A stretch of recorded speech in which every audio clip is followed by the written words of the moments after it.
രാഹുൽ മാങ്കൂട്ടത്തിൽ വളരെ വലിയ കുഴപ്പത്തിലാണ്. ഇപ്പോൾ രാഹുൽ മാങ്കൂട്ടത്തിൽ ഒരു ഒരു സ്ത്രീയുമായിട്ട് സംസാരിക്കുന്നതായിട്ട്, അത് രാഹുൽ മാങ്കൂട്ടത്തിലാണെന്നാണ് പറയപ്പെടുന്നത്. സംസാരിക്കുന്നതിൻ്റെ ശബ്ദരേഖയൊക്കെ നമ്മളെല്ലാവരും കേട്ടു, മാധ്യമങ്ങളിലൂടെ അത് കേൾക്കാമായിരുന്നു. ഒരു ഗർഭഛിദ്രം നടത്താൻ ഒരു സ്ത്രീയെ നിർബന്ധിക്കുന്നതും, ഇല്ലെങ്കിൽ ഒരു പരിധി കഴിഞ്ഞപ്പോൾ അങ്ങനെയാണെങ്കിൽ എന്നെ അങ്ങ് കൊന്നു, അതിന് നിന്നെ കൊല്ലണമെങ്കിൽ എനിക്ക് 2 മിനിറ്റ് മതിയല്ലോ എന്നുള്ള രീതിയിൽ പറയുന്നതായിട്ടും, പിന്നെ ഈ തന്തയില്ലാത്ത കൊച്ചിനെ വളർത്തരുത്, അത് വലിയ കുഴപ്പമാണ്, അയാളുടെ ഭാവിക്ക് ദോഷം ചെയ്യും എന്നൊക്കെയുള്ള രീതിയിലൊക്കെ വർത്തമാനമൊക്കെ വന്നു. അപ്പോൾ ഇതിന് തെളിവ് വല്ലതും ഉണ്ടോ എന്ന് ചോദിച്ചാൽ, ഇത് ആർക്കാ ഗർഭം ഉണ്ടായതെന്ന് നമുക്കറിയില്ല. ഇനി ഗർഭം ഉണ്ടായോ എന്ന് പോലും നമുക്കറിയില്ല. ഇത് ഏത് സ്ത്രീയാണെന്ന് അറിയില്ല, പുറത്തോട്ട് വന്നിട്ടില്ല, വെളിയിൽ വിവരം വന്നിട്ടില്ല.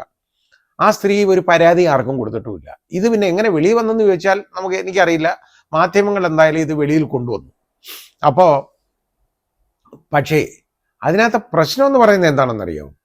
അയാൾക്ക് നേരെ പെട്ടെന്ന് ഇതിൽ നിന്ന് രക്ഷപ്പെടായിരുന്നു.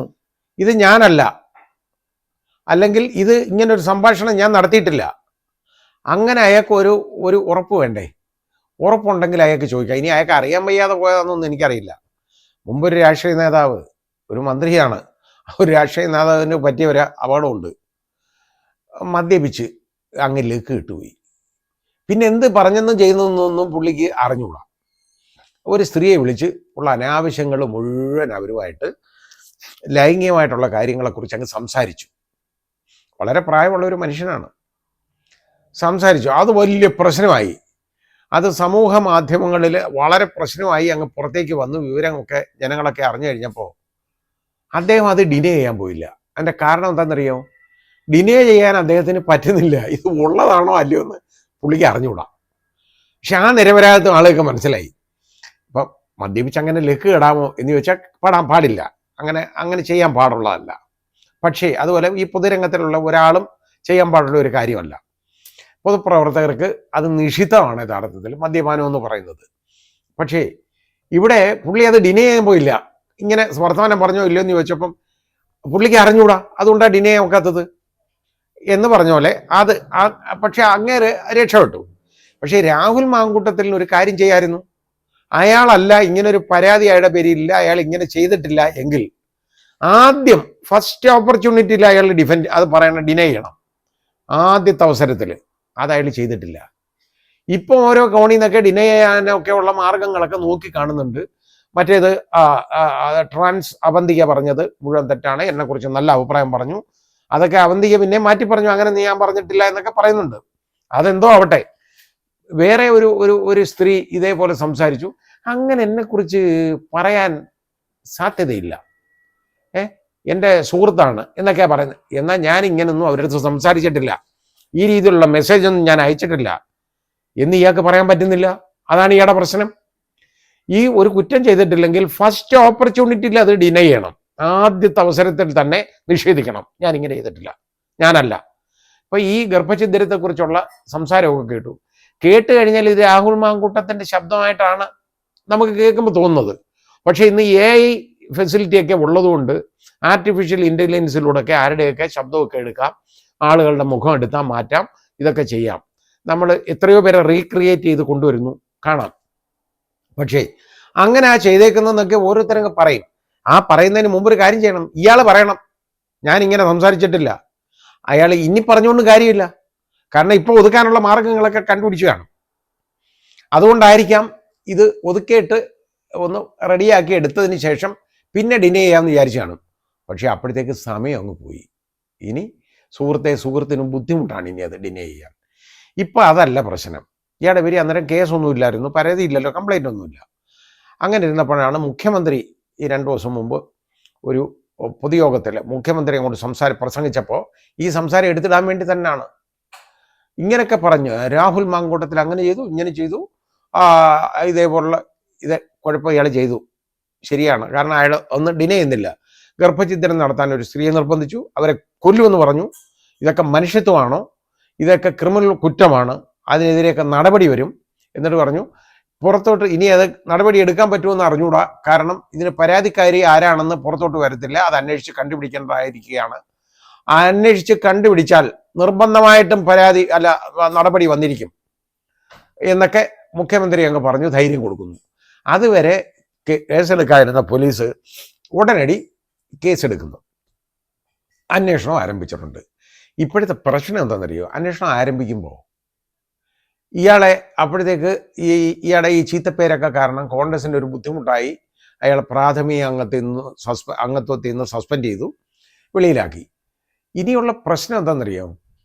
ഇപ്പൊ ഇയാളെ ഒന്ന് ഡിഫെൻഡ് ചെയ്യാൻ കോൺഗ്രസ്സുകാർക്ക് ഒക്കത്തില്ല. കാരണം കോൺഗ്രസിന് പറയാൻ നോക്കും, ഇയാൾ ഞങ്ങളുടെ ആളാണ്, അതുകൊണ്ട് ഇയാളെ മനഃപൂർവ്വം രാഷ്ട്രീയമായിട്ട് വൈരാഗ്യം വെച്ച് പെടുത്തുകയാണ് എന്നൊക്കെ പറഞ്ഞുകൊണ്ട് ഇയാളെ രക്ഷപ്പെടുത്താൻ ഇവിടുത്തെ കോൺഗ്രസിനും പറ്റുന്നില്ല. അങ്ങനെ വരുന്നുണ്ട് ഏതാണ്ട് രാഹുൽ ഒറ്റപ്പെട്ട ഒരവസ്ഥയാണ്. വളരെ ഒരു ദുരിതപൂർണമായ ഒരവസ്ഥ എന്ന് തന്നെ പറയണം.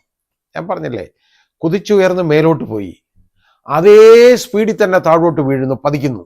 ആ പതനമാണ് നമ്മളിവിടെ കാണുന്നത്. ഈ പതനം വേറെ ആരും ഉണ്ടാക്കി വെച്ചതല്ല, അയാൾ സ്വയമായിട്ട് വരുത്തി വെച്ചതാണ്. ഇതിനാരെയും നമുക്ക് കുറ്റം പറയാൻ ഒക്കത്തില്ല. കാരണം ഇത് അയാൾ തന്നെ വരുത്തി വെച്ച വിനയാണ്. അയാൾ സ്വയം കുഴി തോണ്ടിയതാണ്, അതേ നമുക്ക് പറയാൻ പറ്റുള്ളൂ. കോൺഗ്രസിന് ഒരുപാട് ചീത്തപ്പേര് അയാൾ ഉണ്ടാക്കി വെച്ചു. അപ്പോൾ എന്താ ഇതിനെ കൂടെ വെച്ചുകൊണ്ട് ഈ ഷാഫി പറമ്പിൽ ഇയാളുമായിട്ട് അടുപ്പം ഉണ്ടായിരുന്നത് ശരിയാണ്. പക്ഷേ ഷാഫി പറമ്പിൽ ഏതെങ്കിലും സ്ത്രീയോട് മോശമായിട്ട് പെരുമാറിയെന്നോ ഏതെങ്കിലും ലൈംഗിക ചവയുള്ള സംസാരം ആരോടത്തെങ്കിലും സംസാരിച്ചെന്നോ ആരെങ്കിലും ഇതുപോലെ ഈ പ്രശ്നങ്ങളൊക്കെ ഉണ്ടാക്കിയെന്നോ ഒന്നും ഷാഫി പറമ്പിലിനെ കുറിച്ച് ആക്ഷേപമില്ല. പക്ഷേ അപ്പോൾ മാർക്സിസ്റ്റുകാർ നോക്കിയപ്പോൾ ശരി, ഷാഫി പറമ്പിലിനെ അങ്ങ് തെറി വിളിക്കാം. കാർ തടഞ്ഞ് ഇയാളെ തെറി വിളിച്ചു, അശ്ലീലം വിളിച്ചു കഴിഞ്ഞു, തെറി വിളിച്ചു കഴിഞ്ഞപ്പോൾ ഇയാൾ ഇറങ്ങി പ്രതികരിച്ചു. അത് പ്രതികരിക്കുന്നത് അയാളുടെ അവകാശമല്ലേ, ചെയ്തു. അപ്പം ഈ സംഭവം എന്ന് പറയുന്നത് എന്തെന്നറിയോ? മാർക്സിസ്റ്റ് പാർട്ടിയെ ഇതിൽ ഒരുപാട് പിന്നോട്ടടിച്ചു എന്നുള്ളതാണ് ഈ സംഭവത്തിൽ, കേട്ടോ. അപ്പോൾ അതിനെക്കുറിച്ച് നമ്മുടെ ഗോവിന്ദൻ മാസ്റ്റർ പുതിയ ഒരു തത്വം അങ്ങ് ഇറക്കി. പലയിടത്തും പ്രകടനങ്ങൾ നടന്നു. ആ പ്രകടനത്തിന്റെ ഭാഗമായിട്ട് ഷാഫി പോയപ്പോൾ ഷാഫി തടഞ്ഞു. അത് മനഃപൂർവ്വം ചെയ്തെന്നൊന്നുമല്ല, അതിന്റെ ഭാഗമായിട്ട് അങ്ങ് പോയതാണെന്ന്. റോഡിൽ ഒരു തന്നെ തടഞ്ഞു നിർത്തി തെറി വിളിച്ചിട്ട് പറയുന്നതാണ് ഇത് സ്വാഭാവികമായിട്ടുള്ള പ്രക്രിയയാണ്. ശരിയായിരിക്കും, ഇവരെ സംബന്ധിച്ച് ഇതൊക്കെ സ്വാഭാവികമായ പ്രക്രിയയാണ്. ഈ സ്വാഭാവിക പ്രക്രിയ ആളുകളിൽ തിരക്കി വെക്കരുത്, അത് നല്ല കാര്യമല്ല. ഇതിൽ ഏറ്റവും അതാ ഞാൻ പറഞ്ഞുകൊണ്ട് വന്നത്, ഈ രാഹുൽ മാങ്കൂട്ടത്തിൽ വലിയ പ്രശ്നത്തിലായി. കാരണം അയാൾ ഒറ്റപ്പെട്ടു, അയാളെ സഹായിക്കാൻ ആരുമില്ല. സഹായിക്കാൻ ഈ കോൺഗ്രസ്സുകാർക്ക് ഇറങ്ങാൻ ഒക്കുന്നില്ല. കാരണം നിങ്ങളുടെ ആരുമല്ലല്ലോ, ഇയാളെ പാർട്ടിയിൽ നിന്ന് സസ്പെൻഡ് ചെയ്തല്ലേ, പ്രാഥമിക അംഗത്തിൽ നിന്ന് സസ്പെൻഡ് ചെയ്തു, പാർലമെന്ററി പാർട്ടിയിൽ നിന്ന് മാറ്റി.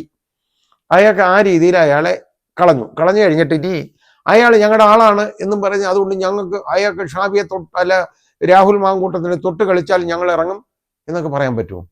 ഒന്നും പറയാൻ പറ്റത്തില്ല. അപ്പം ആ രീതിയിലുള്ള ഒരവസ്ഥയിലേക്ക് കോൺഗ്രസ് മാറി വീണു. കോൺഗ്രസിന് അയാളെ ഡിഫെൻഡ് ചെയ്യാൻ ഒക്കത്തില്ല ഇനി. അതുപോലെ രാഹുൽ മാങ്കൂട്ടത്തിന് ഈ ആരുടെയും സഹായം കിട്ടത്തില്ല. പണ്ടൊക്കെ ഇയാൾക്കെതിരെ ഓരോ അലിഗേഷനും ഓരോന്നൊക്കെ പറയുമ്പോഴും ഒക്കെ അയാൾ പാർട്ടിക്കാരയാളുടെ ഒപ്പം ഇഷ്ടം പോലെ ഉണ്ടായിരുന്നു. അവരുടെ മധ്യത്തിലൂടാണ്, പാർട്ടിയുടെ മധ്യത്തിലൂടാണ് അവരെ ഞെങ്ങി ഞെരുങ്ങി കഷ്ടപ്പെട്ടാണ് ഇയാൾ മുമ്പോട്ട് നീങ്ങിയിരുന്നത്. ഇന്ന് അയാളോടൊപ്പം ആരുമില്ല, അതാണ് പ്രശ്നം. അയാൾ ഇതുവരെയും ആ ഗർഭത്തെ കേസിനെ കുറിച്ച് ഞാനല്ല ഇത്, ഇങ്ങനെ എനിക്കൊരു സംഭവമില്ല, ഇങ്ങനൊരു സംഭവം ഉണ്ടായിട്ടില്ല, ഞാൻ ആർക്കും ഗർഭം ഉണ്ടാക്കിയിട്ടില്ല, ഇതെൻ്റെ സംഭാഷണമല്ല എന്ന് പറഞ്ഞ് അയാൾ ഇന്ന് വരെ അത് ഡിനേ ചെയ്തിട്ടില്ല. അതാണ് അയാളുടെ പ്രശ്നം. ഇനി അപ്പോൾ അതിൻ്റെ സമയമൊക്കെ കഴിഞ്ഞു പോയി, അയാളത് ചെയ്യേണ്ടതായിരുന്നു. പിന്നെ ജനങ്ങൾ മറക്കുമല്ലോ എല്ലാം. എന്തൊക്കെ ഉപദ്രവങ്ങൾ ജനങ്ങൾക്കുണ്ടായാലും ജനങ്ങൾ മറക്കും. ഒരുപാട് അഴിമതി ആരോപണങ്ങൾ ഉണ്ടായിട്ട് പോലും പിണറായി സർക്കാർ വീണ്ടും അധികാരത്തിൽ വന്നില്ലേ? അതിൻ്റെ കാരണം ജനങ്ങൾക്ക് വേറെ ഓപ്ഷൻ ഇല്ല, അതുകൊണ്ടാണ്. അപ്പോൾ എന്ന് പറഞ്ഞതുപോലെ ഉള്ളൂ, ആളുകൾ ഏത് കാര്യവും മറന്നു പോകും. ഇതും ഒരു 2 മാസത്തെ ലൈഫേ ഉള്ളൂ ഇതിന്. ഇതൊക്കെ ജനങ്ങൾ മറക്കും.